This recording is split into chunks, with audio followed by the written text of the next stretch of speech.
Hello guys! Hello! Welcome back again to my YouTube channel. Hello po sa inyong lahat. Good afternoon. Ngayon po ay April 16, Tuesday, 2024 at ang oras natin ay 1:29 po ng hapon. So for today's video guys, update lang ako sa inyo dahil sa yung deliver ko ngayong araw, puro inumin. Kasi syempre, yan po yung mabenta dito sa tindahan. Kaya yan po yung aking in-order.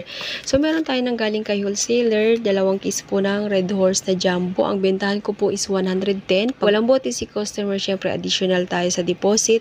At sa Red Horse naman po na maliit, yung 500 ml is 60 pesos. Syempre, additional ulit tayo kung walang bote si customer. And then, umorder din po ako ng kalahating case ng Sprite Kasalo at kalahating case naman po ng RC. Kung bakit kalahati, kasi hindi po yan fast moving dito sa amin. Ang mabentang inumin po dito sa amin is Coke Kasalo. Pero out of stock yung ating supplier. Kaya yan lang po yung kinuha ko para may option si customer. Pero meron pa naman akong Coke Kasalo. Kaya lang kukunti na. Kaya lang out of stock na daw sila. Kaya yan lang po yung kinuha ko.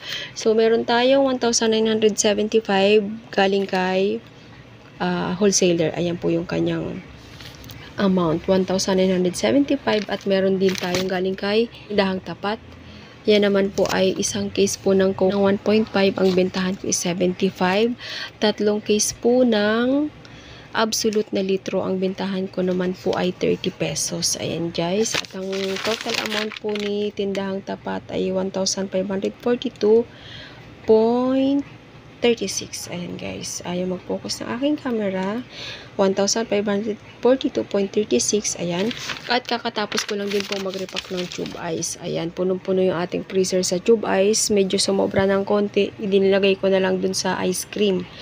Ayan po, ayan yung mabibenta dito sa aming tindahan ngayon dahil sa sobrang init ng panahon. Puro malalamig, puro inumin, at syempre yung ating tube ice.